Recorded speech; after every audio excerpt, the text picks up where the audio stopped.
Thank you, everybody. My name's Mike Simbluscus, and I'm running against Jerry Nadler, the man that impeached Bush, not Trump for some reason. But I'm having a fundraiser here on the 19th of October from 7 to 9. I hope everybody can make it. But I also need your support by getting out to vote. I also need people, if you contact me, I can get you a list of Republicans in your building and make sure they get out to vote. It's going to be a low voter turnout. So if we get our people out to vote, we will win the governorship, the Attorney General, and my race against Jerry Nadler. And we will send shockwaves through this entire nation. So we have more speakers than just me. So thank you very much. See me at the back of the room, or if you want to volunteer, see my friend Vincent up there. He will collect your names, and enjoy the evening and the speeches. Thank you. Thank you, Mike. Now tonight, to introduce tonight's speaker spotlight for our candidate is John Tobacco from Newsmax Television.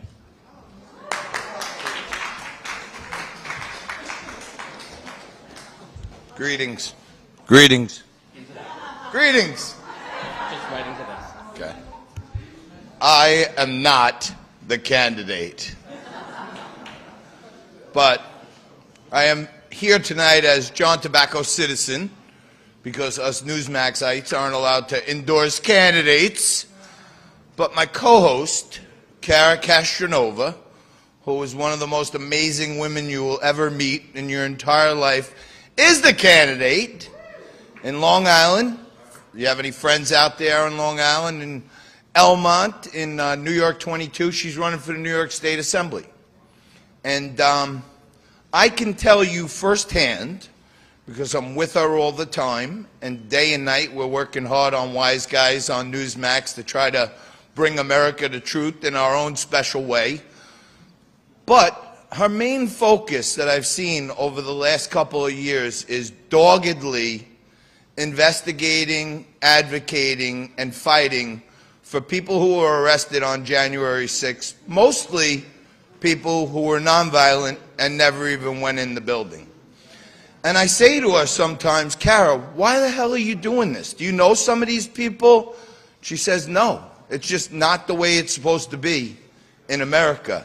And sometimes even me, philosophically, think we got other things to do. But I see a passion and a commitment to her philosophy, her ideology, and to America that I've never seen. And I've been around politics for a really long time. She's raised, with her writing on Gateway Pundit, over $2 million directly to the victims of January 6th who are being politically persecuted, to them, for lawyers, and for their families. Some of these guys, if you don't know, have been held since January 6th or shortly thereafter, no due process, pretrial detentions, no discovery, in solitary confinement 23 hours a day. And this isn't supposed to happen in America. And time again, I've seen Cara stay up till 2, 3, 4 o'clock in the morning to get a story out with a GoFundMe link for a guy she's never met, because she knows his family has no money, because his kids can't eat, there's no subsidies for him, the community is shunning them. And over again, I've seen her get people money who got lawyers, real lawyers, and got out of jail. So to me, if you want to tell people about Cara, you can tell them she's great, she's on Newsmax, you can tell them she's gorgeous, you can tell them she's smart. But in this day and age, there's so many bullshit artists out there that are trying to run our country. I could tell you one thing about this woman, Cara Castronova. She's no bullshit. She was a professional boxer after winning the Golden Gloves 2 times. So she's taken plenty of shots to the head. So you know she's going to go to Albany and fight one-party rule harder than anyone probably that you've ever voted for. And I ask you to welcome my co-host, my girlfriend, and a fantastic individual, the next Assemblywoman from New York 22, Cara.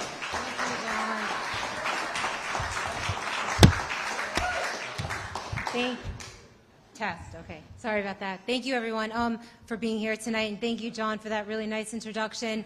I'm Cara Castronova, and John pretty much told you everything that I was going to tell you about myself, which was a two-time Golden Gloves champion, so I really know what it is to fight, and that's why I really first started getting into, I wouldn't say politics, but really learning how to fight was when I was boxing. I went on to be a trainer on NBC's The Biggest Loser, where I really learned a lot of empathy for people that I didn't know, that I met on the show, where I trained them to lose thousands of pounds in combined weight.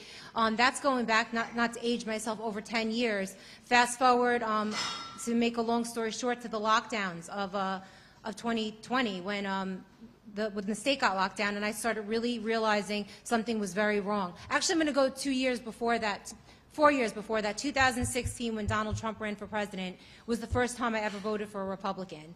I don't plan on ever voting for a Democrat ever again. I'm now a registered Republican, but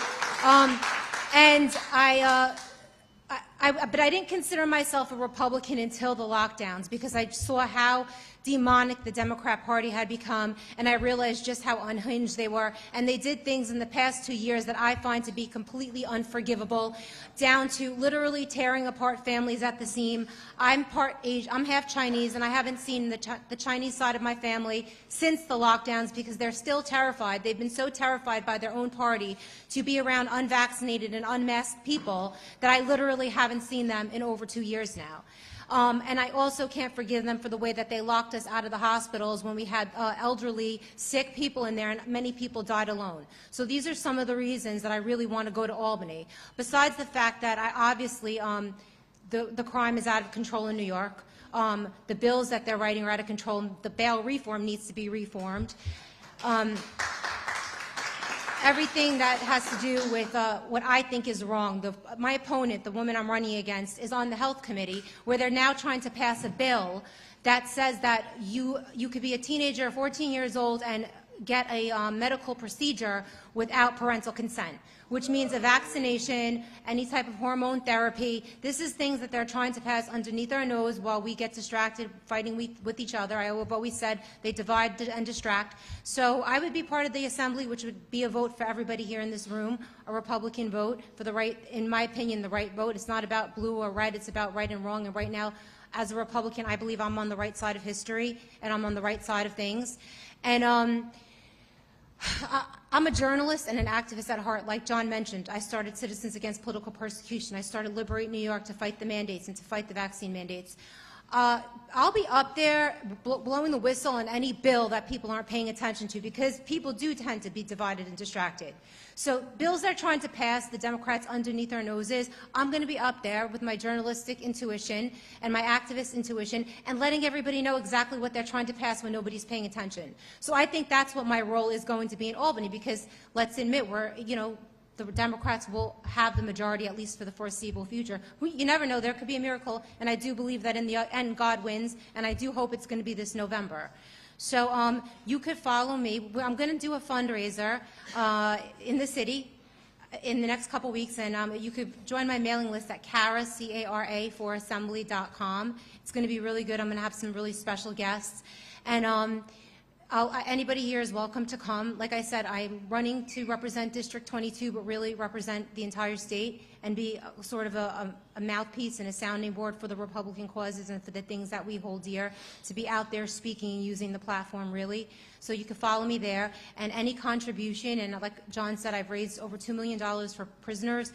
For me, the hardest thing is trying to raise money for myself, because I hate asking for myself, but as I run more and more as a political candidate, I realize it's for everybody, it's not just for me, and that if I get into office, I'm literally going to be your voice. So please contribute and let me be your voice. You could donate at cara4assembly.com. I have a WinRed page, so it's C-A-R-A, forassembly.com, and you could watch us on Newsmax every Saturday night at 10 p.m. and 3 p.m. on Sundays, Wise Guys. Also, read the Gateway Pundit if you don't already. It's one of the most fabulous news sources. I write for them. I am not censored in any way. I'm lucky if they do a spell check. literally. So they don't censor us. As long as we can prove and they trust us, if we prove our worth and trust, which takes time, we literally have complete journalistic freedom. And I've reported on numerous January 6 prisoners, like John said, and also released many FBI files that whistleblowers have sent me and stuff that at the time was giving me a lot of anxiety. But in the end, I'm glad that I did it because it showed me, not to be cheesy, but how brave I was to actually release confidential files that were sealed by the FBI. So back to my candidacy, please. I don't want to get deterred. I know we are waiting for Buck Sexton. Is he here? He's right there. Hi, Buck. We met before at another meeting. But yes, a huge fan of Buck Sexton. And please follow me on my website. Go to my social media and follow me as well. The Republican Party really needs to start sharing the word and spreading the word and outreaching as much as we can. The Democrats are doing it all the time, so we need to start sharing each other's social media and sharing each other's platforms. So Cara for Assembly, I'm on Facebook, I call it, because I was banned for life as a human being. But as an Assembly person, I'm still allowed to be on there. And on Instagram and on Twitter as well. Thank you, everybody, and God bless America.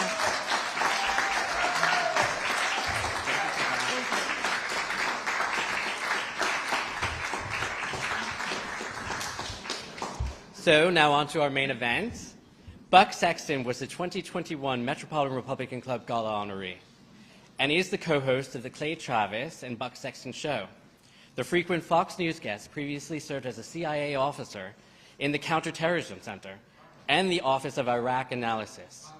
He completed tours of duty as an intelligence officer in Iraq and Afghanistan, as well as other hotspots around the globe, and led intelligence briefings for the U.S. officials. Sexton also served in the NYPD Intelligence Division, working on counterterrorism and counter-radicalization. He is the author of Occupy America Spring, a behind-the-scenes exploration of the Occupy Wall Street, including the radical roots and revolutionary goals that lie beneath the not-so-ragtag movement. Everyone, please join me in welcoming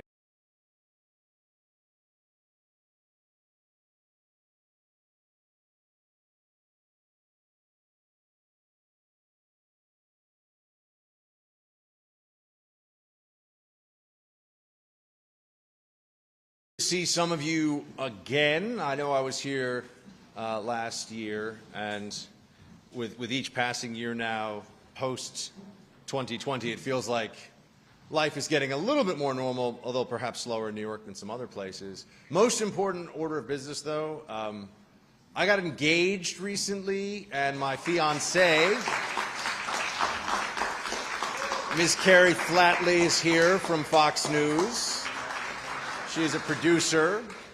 She is doing great work over there, and she keeps me out of trouble, which is very important. Is there a light on this by any chance? No? Okay, just going by vision. I want to thank everybody again here in the New York Metropolitan Republican Club. Thank Ian Walsh Riley and his club officers for their warm welcome.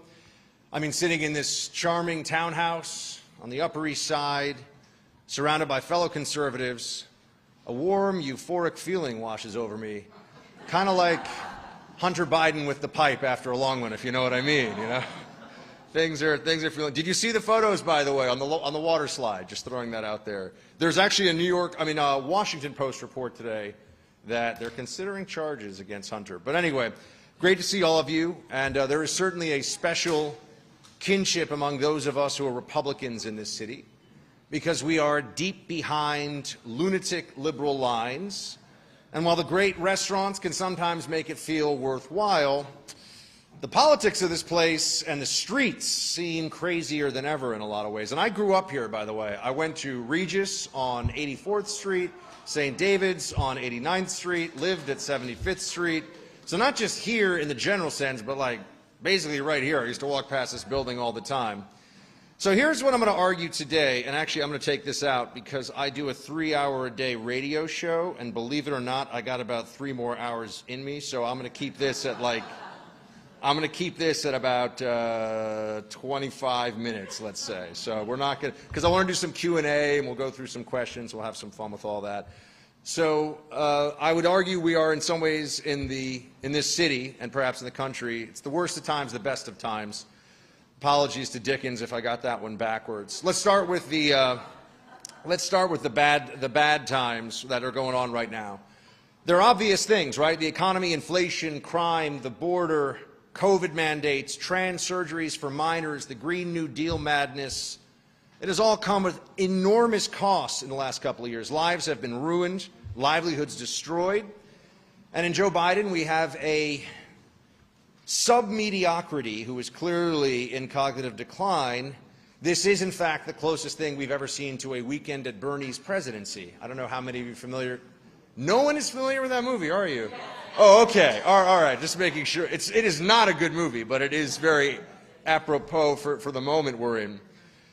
So that's how we're in the worst of times. How are we in the best of times? Well, after 2 years of suffering through the idiocy of particularly COVID lockdowns, which any of you who follow my work know, I take the mantle for most angry about Fauci and lockdowns, I think, of anybody in my business at least, and for the longest period of time. I thought he was terrible from the very beginning. Some of us saw the BS a mile away right when it started.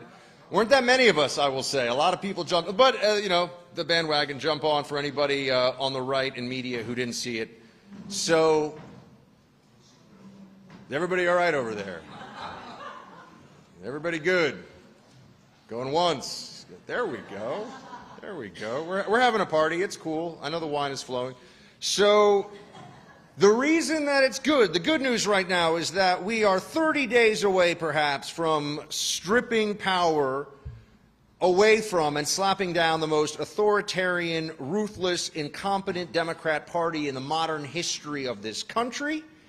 And it will give us a chance, not the certainty, but the opportunity to stop this madness in its tracks, at least for a time, until what will have to be a sweeping victory and a mandate in 2024. This midterm election really matters, and for a lot of us, we have been waiting for this opportunity to restore some sanity. I mean, this does feel like, especially here in New York, Gotham City after they emptied out Arkham Asylum. Those of you who are Batman fans, go take a walk through Times Square. I don't mean the people that are wearing the Batman costumes. I mean, I saw two vagrants having a trash can fight, as in both of them swinging trash cans at each other, 10 a.m., 2 blocks from where I live, NYPD across the street, like this. So that's what's going on here. So I wanted to go through a few of the issues. Let's get a little fired up together, because we've all had to suffer through this. And then I want to get to a Q&A about, you know, who's going to win and what. And my good friend Ryan Grodusky's here, by the way. If you don't subscribe to his Substack, I'll just say this. There are very few people, it's kind of a humble brag, there are very few people who tell me things in politics that I don't already know. Ryan constantly does. So that, for me, meaning he knows the data, he knows the races, he knows the latest numbers. So he's a resource for Clay and for me on the show, and he's here, so Ryan, yay. On crime. This is the one I'm going to go with first. I think we all know inflation and the economy is what's going to drive the most votes in this election, despite Democrats making a lot of promises about other things and trying to make it about January 6th and the insurrection. We'll get into that in a moment. What you've seen with crime is pretty straightforward. When Democrats prioritize social justice over criminal justice, thousands of innocent people are murdered and assaulted. The increase in crime is obvious. Cities are decaying. The law-abiding are fleeing. And the libs, at least the activists, the left, the elites, they don't care. They think we kind of deserve it. It's society's collective punishment. Whether it's Chesa Boudin in San Francisco, Krasner in Philadelphia, Fox in Chicago, Gascon in LA, although Boudin did get recalled, all of these progressive prosecutors care much more about getting awards from community organizers and plaudits from MSNBC anchors than they do protecting you from lunatics with hatchets and no shirts on, okay? That's the truth right now. That is what is going on. For some reason, the craziest always don't seem to have shirts on. I've noticed this. I mean, you have an absurd situation right now. I mean, you have, let's just say, people that are convicted, or rather that are arrested for attempted murder. They're let out in a matter of hours, as we all know. But the FBI will send 20 agents to go rouse Roger Stone in his silk pajamas at 4 o'clock in the morning.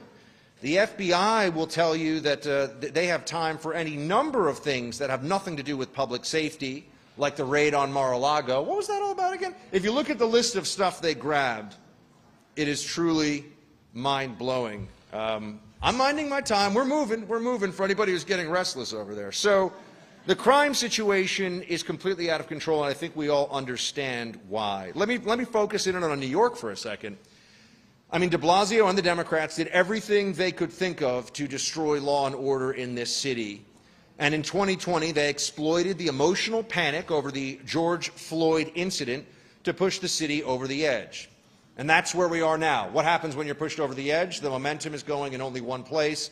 Things are getting worse. Last year, they told us, oh, the crime is so bad because of COVID. And we looked at them and said, that's moronic. This year, the crime's even worse than last year. Murder's down 10%, but everything else is up something like 40%. And they say, yeah, I guess we were wrong about that being COVID. They simply don't want to be held accountable, especially given the election that's coming up.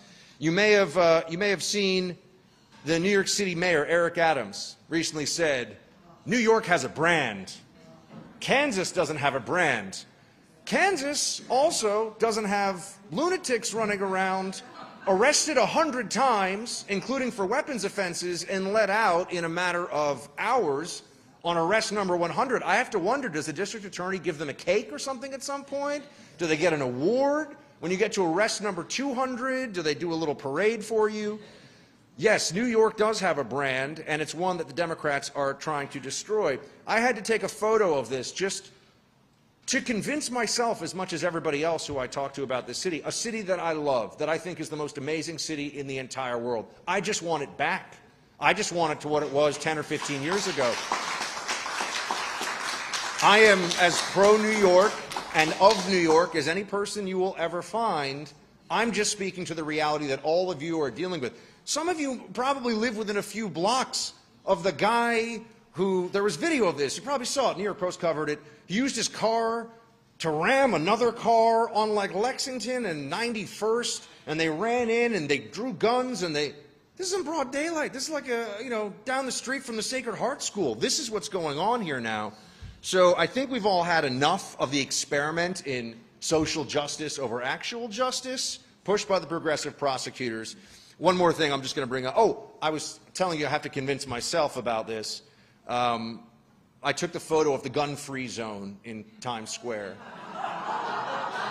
No, you guys don't understand. It is really helpful for all of the terrorists and gang members to know that they are going into a gun-free zone, and Kathy Hochul will be really upset. Can't you just see some of these violent felons on their 30th arrest going, whoa, I didn't realize I was walking into a gun-free zone, Kathy Hochul. So, and this is real. They have these signs they put up around Times Square, like total morons. I do have an ongoing bet with my co-host, or I should say debate with my co-host Clay Travis. Is the governor of New York the dumbest person in American politics today? Now, there are people who might say, Mazie Hirono wants a word, or they might point to Kate Brown in Oregon, or they might say Fetterman in Pennsylvania, although he's running. Fetterman is running for something. So this is what we're dealing with right now. And the one other thing for the New Yorkers, and then I'm going to get into the more general stuff. Do you guys all hear the Mad Max style where you are 100 motorbikes or dirt bikes at once going through the city? This is completely unacceptable. This is actually illegal. They're not supposed to be doing this. There are noise ordinances. There are restrictions on the kinds of vehicles. The NYPD should seize every one of these that's illegal, no questions asked. Go to court and try to get it back. But this is crazy. But it's now turned into you are supposed to be terrorized and be quiet. You're supposed to have aggressive and even violent maniacs demanding money from you, cursing at you, spitting at you in front of your family members when you're just trying to go about your business. And God forbid you defend yourself. Do any of you think you could count on the district attorney here? Is self-defense even legal here? Think about that for a moment when you realize what happened at the bodega just uptown from here, when a straight-up thug with a violent criminal record attacked a man who was Dominican behind a counter, and they charged him with murder for defending himself, a 65-year-old man. So we need Lee Zeldin to win this governor's race big time. I know Lee, he's a good man. We had him on the show just last week. His promise to fire the imbecile district attorney of New York, that alone should be enough for any sane person, for any sane human being to vote out Kathy Hochul. So in case you're wondering, that's how I feel about that. And then for Mayor Adams, my good friend Mark Simone, fantastic radio host, you know, he was very hopeful. He says, I think Adams is he's a great guy. I love him. But I was always very skeptical. I think skepticism's winning out. I think he's a celebrity pretending to be a mayor sometimes. I mean, it's really not working out for us. So at least we can get some support from Albany if we get Lee Zeldin in there. And then there's Dr. Fauci.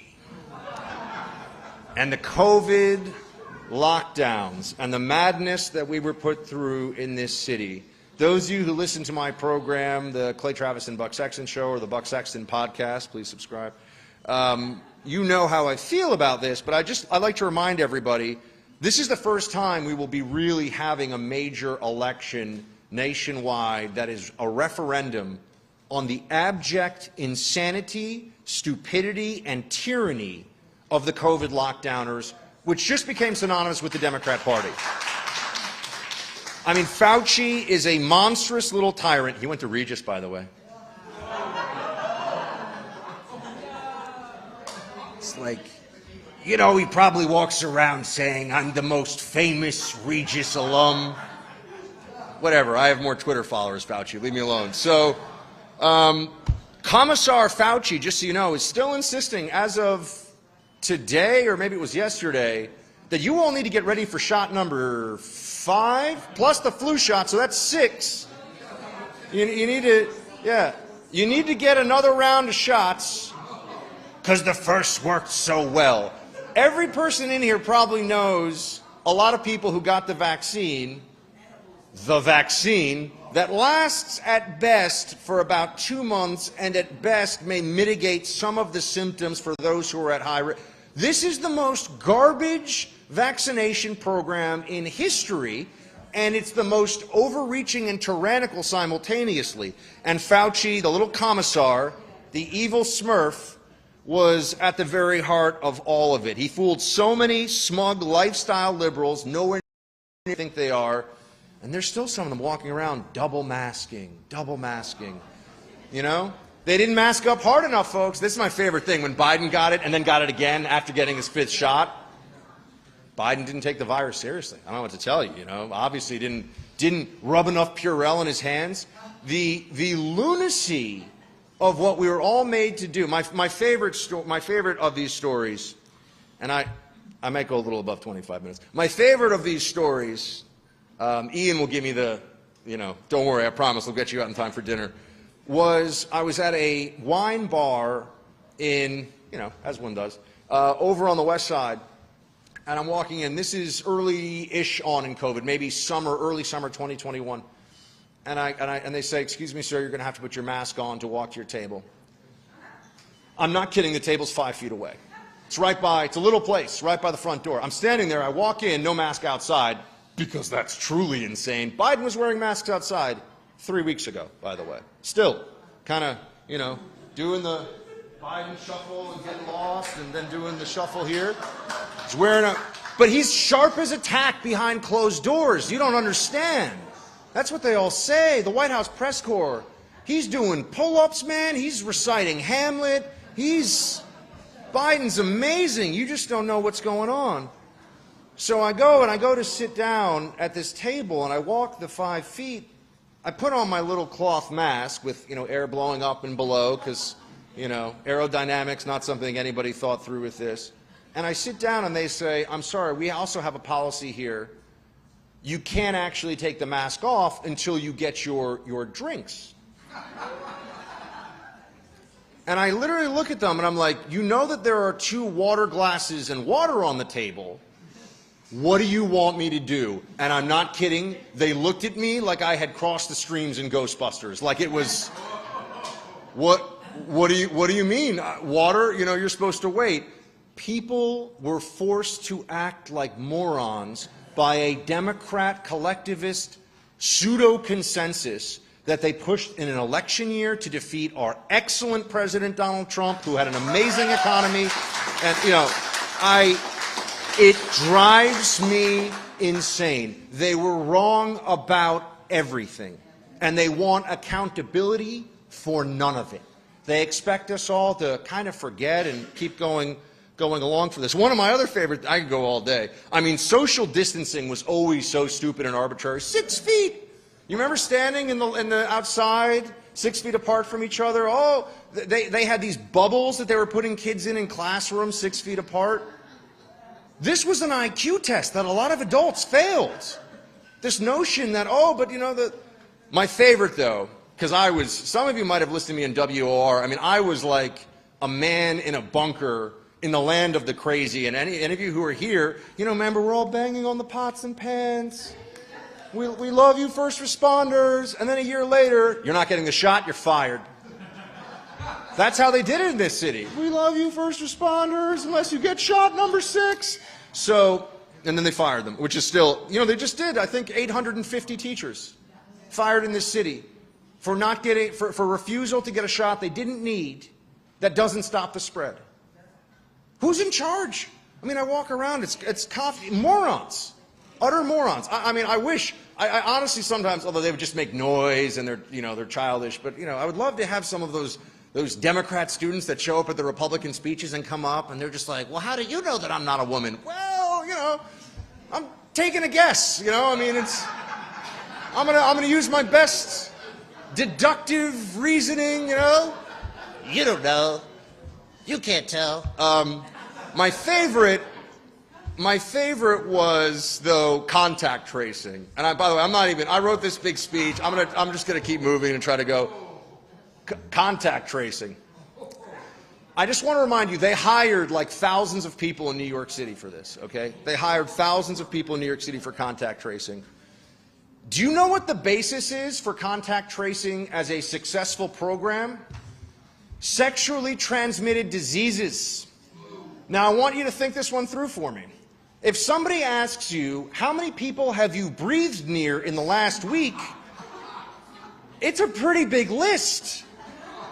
If somebody asks you, how many people have you had relations with, hopefully the list is pretty small. So they can actually track down the person. That is contact tracing. Do you remember? I remember getting phone calls. So this is now turning into catharsis. I can't even. Getting phone calls. There were National Guard soldiers. I'd fly to Florida, as one does during the pandemic. It was like leaving East Germany and arriving in West Germany. You know, you'd show up at Delta Airport and you would land, and all of a sudden, you know, it's like, oh, there's literature and ample food, and you know, the shelves have toilet paper. I mean, it was really a remarkable experience. And I am not somebody. I think politicians are for a purpose. I do not. I owe a debt of gratitude to Governor Ron DeSantis, just as a person that. As a person who felt like at some level my ability to cling to I mean, what are we doing back there? Anyway, I mean, it's that kind of a party. I haven't even gotten to the races, the political races yet. So, oh gosh, what do we have? I mean, I'll tell you this as well. DeSantis, thank you. DeSantis. I owe him a debt of gratitude for what he did for people by keeping Florida open. I know people like to think that their governors were also standing. I'm not New York, obviously. This, you know, Andrew Cuomo. I have an idea. I'm going to lock down everything, and you have to buy little potato chips. What do I mean? If you want to go to a bar, you must have a little thing of chips. This will save you from COVID for reasons to be determined. You remember Cuomo chips? That was a real thing. You go to a bar, you need to buy a $1 worth of food because of New York State rules. People completely lost their minds here. And I'm honestly so hopeful. Oh, one more thing. I don't know if any of you ever know of, or this place, Amherst College, where I went to school. They just came up with, I mean, they were communists even when I went there, but they just came up with a policy whereby on the first day of the semester in every single class, they are holding an anonymous ballot about masking. And if it's not even by Democratic majority, if one neurotic, Fauci-loving lunatic wants masking, they mask the whole semester. I would find that person, and the wedgie would be unbelievable. I would lose my mind. Stuff them in the locker somewhere. Anyway, it's very, very frustrating to see what they've done. They haven't been held to any real standards, any real account. I mean, they canceled. I mean, on a serious moment here for a second, they canceled school, weddings, funerals, graduation. They said COVID was too dangerous for any protests. Then the BLM riots began, and their public health experts approved this. They thought that was fine. That was good for health. Americans need to be reminded of this frequently as they prepare to cast their vote soon, because the Democrat apparatus had its experts demand that your mom's funeral service or your child's graduation was discarded. It was a health menace. But BLM riots, those were saving lives. So that's how vote accordingly, America. I mean, I think I'll just, in closing on the Fauci part of this, I think he's the biomedical equivalent of a war criminal. I really do. I would like to see him at least brought to task in front of the Congress, and I want to know how much money he made from this. And if there was any way to bring charges against him, I would love to see that happen. Biden is presiding over the most lawless border in the history of the country. You know this. I mean, I'm clapping for the truth, I assume. I'll just say this, the Martha's Vineyard flight was one of the more amazing 48 hours in recent American politics. Because the greatest part of it was that there was the initial panic, like, oh my gosh, who was this? And then there was the stories on CNN, other places, I'm not making this up, how the migrants enriched our lives. And within hours of that story, on the military buses, somewhere else. Somebody else's glorious gift, right? It was pretty remarkable how quickly that whole thing happened. But the border is wide open, and the fact that New York City and D.C. and Chicago are complaining about the unbelievable resource drain, that's what they're saying, and I think it was the mayor of D.C., which has 600,000 people in D.C. proper and a few million in the D.C. metro, went out and was like, look, I mean, we don't have the kind of resources that like El Paso does. To which everybody I've been to El Paso, I've been to the border there. There's just tent cities in El Paso, my friend. There's not some amazing program to deal with the migrants there. 5 million. Remember that number? 5 million in 2 years, officially illegally, and about another 800,000 or so gotaways. And you know what's going to be amazing? When the Census Bureau comes out after 20 years of saying there are 11 million illegals in the country, they're going to be like, well, we've updated it. There are 12 million now.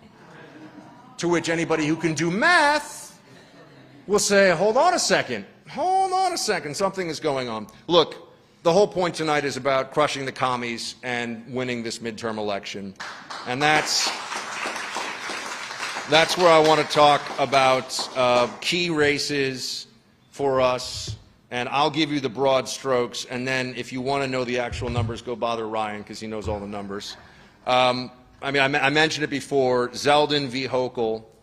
I do think she is the dumbest governor in America. I think the fact that she wore a vaccine necklace, that alone should be disqualifying in my opinion.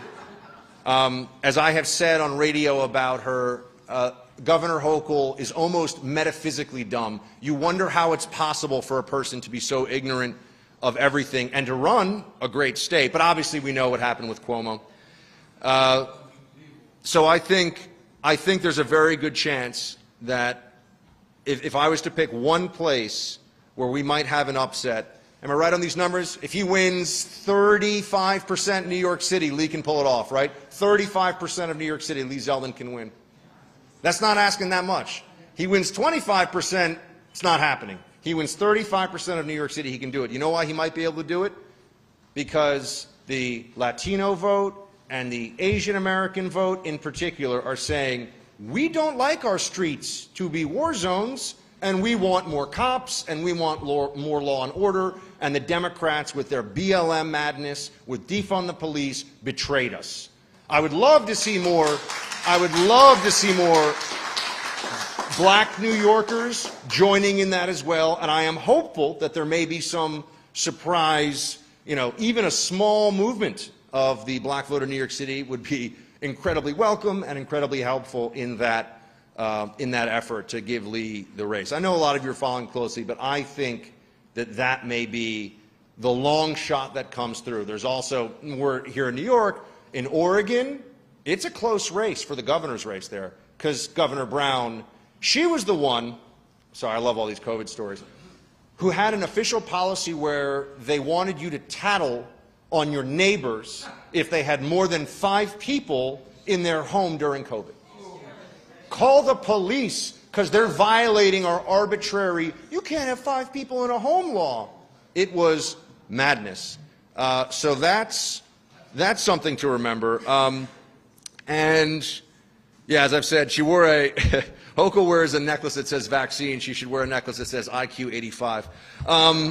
So Oz versus Fetterman. I think this one is actually also going to break in our. Am I being too hopeful? I might be too hopeful. I think we actually can pull this one off too. I think you're looking at a best case scenario of a 52-seat majority for the GOP. That would be a huge victory. We're going to pick up some good seats in the House.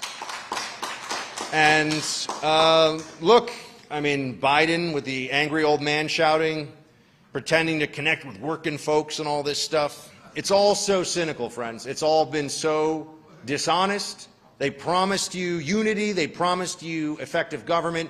And what you got was a clown show with the highest level of inflation in 40 years, the worst border in modern history, the highest rise in crime in the last 2 years, since we've really been keeping stats in the last 60 years, and also policies coming directly from the White House about transgender surgeries for minors. So this is what we're actually up against and we're facing. I mean, I could go through more of the races one by one and all the rest of it. I feel like right now I've got a lot of stuff about how Biden is nasty, he's a liar, he's a bad guy. If you want, we can talk about that later. One of the great lies the media has been able to propagate is that Joe Biden is this really likable, folksy guy. He is a political hitman who will say anything. He is nasty, he is short-tempered, and he's also not very smart. He also, who wins, Hochul or Biden in Trivial Pursuit? It would be close. He's no genius either, folks. So I'm just going to say this, and then I want to take some questions. On the economy, I mean, that, by the way, don't spend trillions and trillions of dollars that you don't have and tell people to stay at home and then expect not to get horrible inflation. The Democrat Party is lighting something on fire and saying, how did this fire start? It's mind-blowing. But if you want to talk more about the economy, we can. I'll just say this. People always ask me, how do we get our country back? That's one of the most common questions I get asked, so I wanted to get ahead of that right now. And I always say, well, for how long? Because it's never going to be back forever. These forces, these bad ideas, these challenges that we have, they're going to continue. The goal is to get as much freedom and prosperity as we can for as long as we can, to keep fighting, to stay in that struggle, because the price of our republic, of our ordered liberty in this glorious experiment is constant vigilance. We can win our country back from the madness of the left if we are always ready, because otherwise it will always be temporary. We win or they win. There is no end to this fight. This midterm election is a battle that we have to take the hill, in. And as I always say on my show, just remember you're not alone. Look around this room, look at on TV, look at Tucker and Sean and other radio hosts and all these people. You got other people out there who are trying to move the country in the same direction, trying to save the country, and we stand with them shoulder to shoulder, shields high. Thank you very much.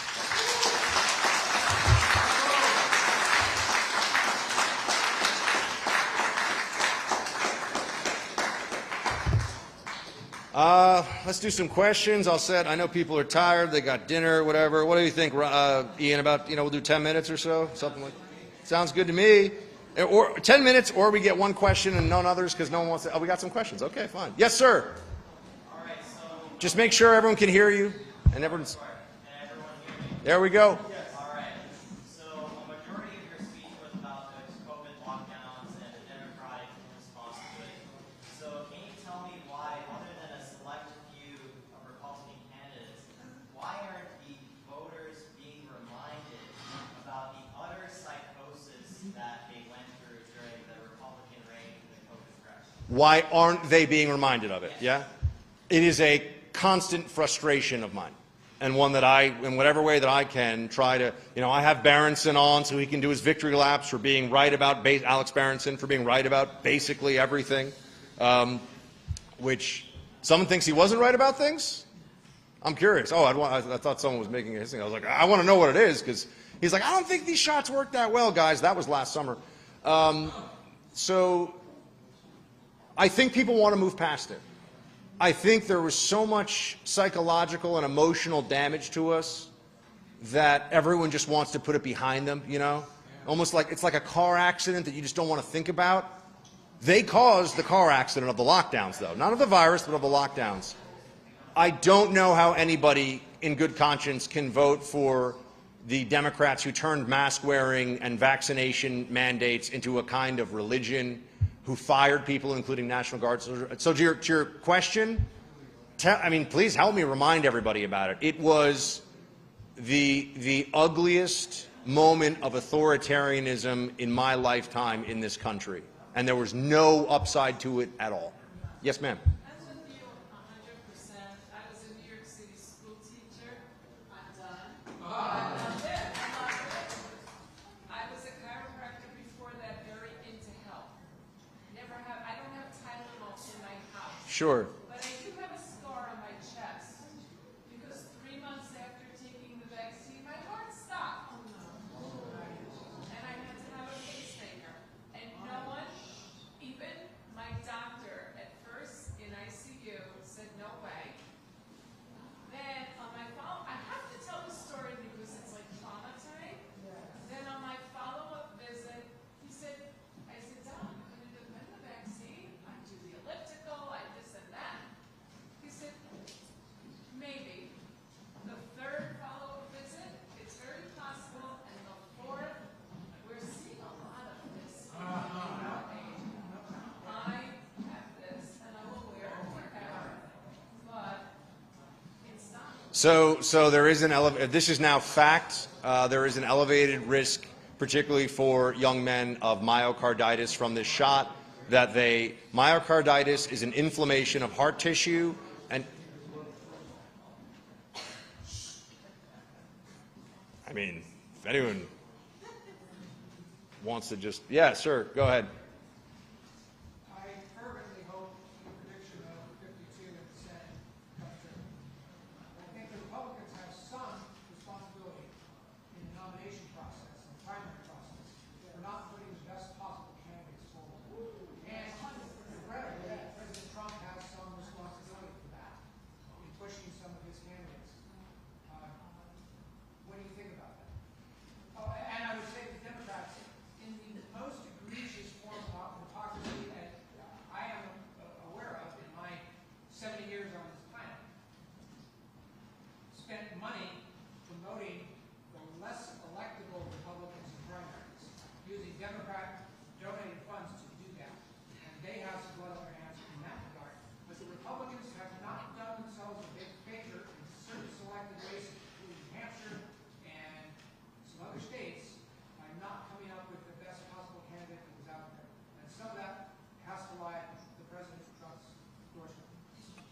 I think your analysis is correct.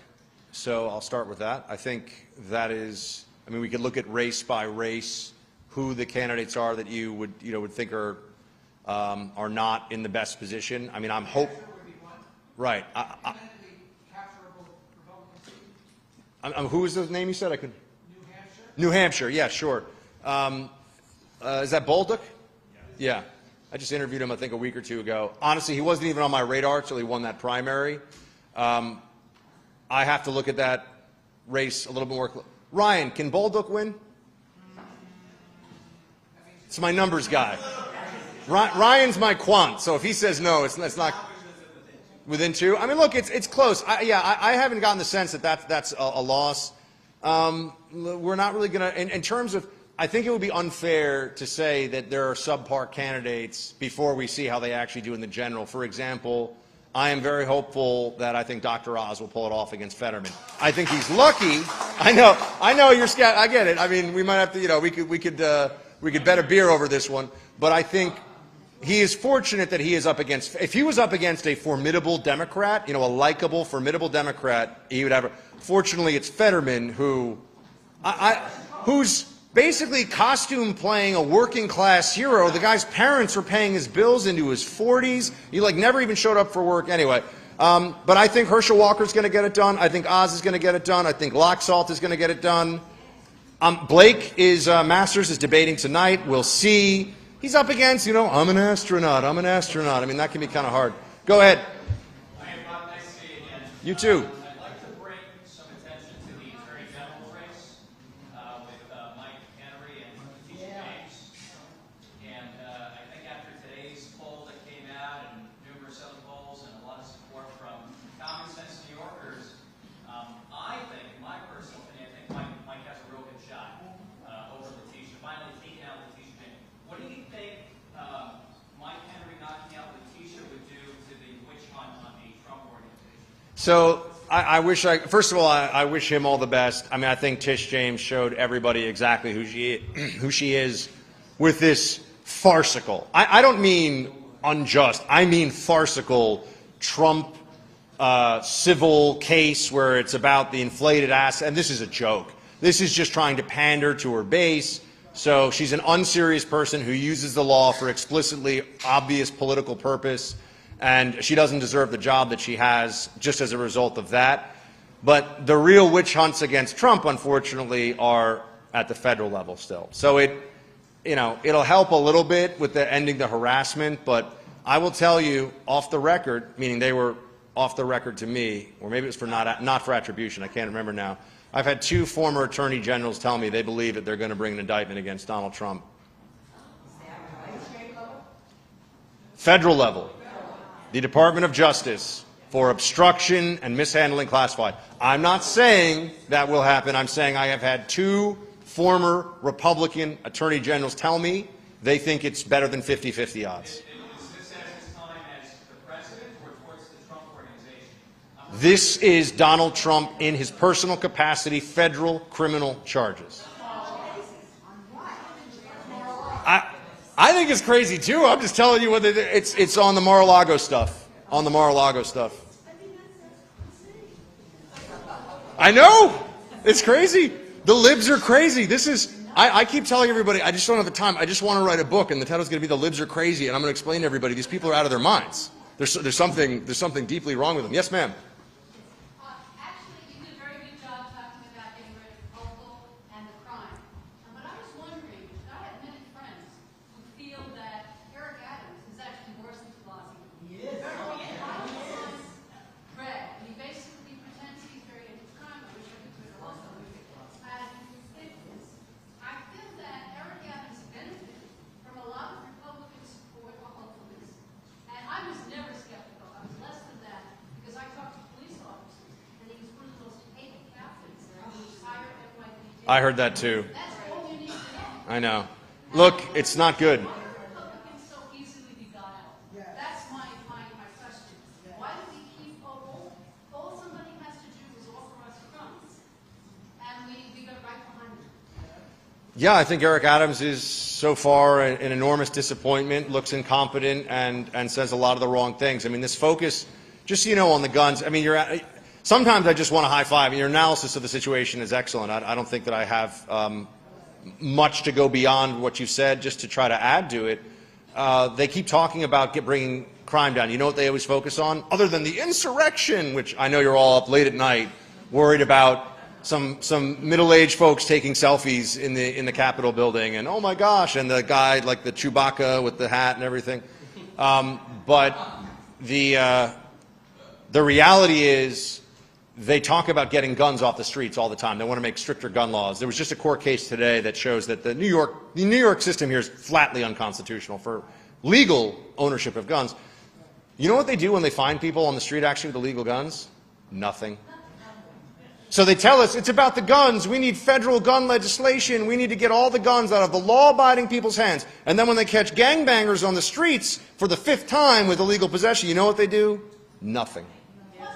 They don't want to have too many people in the prison population. That's this. People being pushed off subway tracks, being hit with cameras, being stabbed. Look, this is. Eric Adams is just as responsible. My feeling is Eric Adams is de Blasio with the brain. Yes. So. Yeah, I actually wanted to point. Go ahead. Yes. My question is in a similar vein. I feel like you're so much nicer than I am because you're still blaming the leaders for what happened, the tyrannical response to COVID and all of these other things, where I still blame everyone. I blame all the masses that went along. And even with the lockdown, on day one when they said New York was closing, I said, oh no, New Yorkers will never stay home from work. Like I was deluded. I didn't know how much people had changed, but clearly people seem extremely obedient. We're an obedient and easily swayed population. What do you think can happen to actually wake people up? I can tell you that I entirely agree, and I always give credit to Carol Markowitz of the New York Post for this, who's a good friend, with the notion that I actually blame the people who went along with it. I just didn't have the time. You know, I was trying to tell some of the stories about how some of the restaurant owners or employees acted. I mean, the worst people, the Stasi of the pandemic, were airline stewardesses. I've never seen anything like this in my life. I mean, the mask would go down beneath your nose, and it's already stressful you're on a plane. And there was like, why did they have 3,000 assaults on planes last year? Because you can't breathe, because this is idiotic, because you're masking it between bites. The people who went along with that enthusiastically should be ashamed. I was told in my building, I live in Midtown, and by the way, I procured a residence in Florida, if that gives you some sense of how I love New York still too. I'm not saying that, but I'm just, going to be a little back and forth because this place needs a reality check, needs a wake-up call. I'm very angry about how New Yorkers responded to this. They were complaining about me in my building because I refused to wear a mask walking in and out of the building because I'm not an idiot. And the lobby is the size of this room. There's one person standing at a desk. I have to put a mask on for this? Like, what kind of charade is this? They complained about me constantly, but I didn't find out about it until about 8 months in the pandemic. You know why? Because the building staff said, you're like one of the only ones who's nice to us in this building. So we just, every time, I know, it was nice. But they were supposed to pass it on to management and, try to get me evicted or something. What a joke. They didn't tell them. Yes? Last question. Unless you're a New Yorker, you must realize that people that vote Democrats vote lockstep. They just don't vote out of party. How can you, in your communication venue, have people look at not voting party, but voting for the revitalization and the restoration of a city that has had its heart and soul in the bottom? It's an excellent question and a great one for us to end on. So I'll say this. Florida just went through a terrible time with the hurricane, obviously. Basically a Category 5. I have a friend whose home gone. Not home flooded, home gone. Completely. And there are, people drowned. I mean, it's as bad as a hurricane gets in terms of the damage and everything else. The response that you have seen from a competent political leader has been, in this case Governor DeSantis, I think has been so strong that it's moments like that when people realize you can have somebody who is competent, who has leadership skill, and who is devoted to the job, and that means your lights go on faster, your check gets sent to you faster from the insurance, all the things that you need. Results-based leadership. My pitch to New Yorkers is essentially along those lines. I think it starts with Lee Zeldin becoming the governor. I think that can have a cascading effect. We are stuck with a bad mayor for the foreseeable, but I would be hopeful that would change. Remember, the district attorney, Bragg, will be gone day one if Zeldin wins. And, I mean, the one thing I used to think about New Yorkers that COVID unfortunately turned on its head was we want safe streets, clean streets, and a vibrant, awesome city that we can all live in. And we can fight about that other stuff and politics at the national level another time. But that went away during COVID. And I think enough people realize to bring that back, you have to abandon the ideology that brought this city to its knees during COVID in the first place. So focusing on the results instead of slogans and belief, that's, I think, how we can get there. But like I said, we all want our country back. I want my city back. For how long?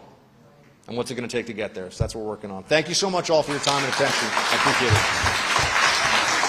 Good job, Bob. Thank you. Good to see you.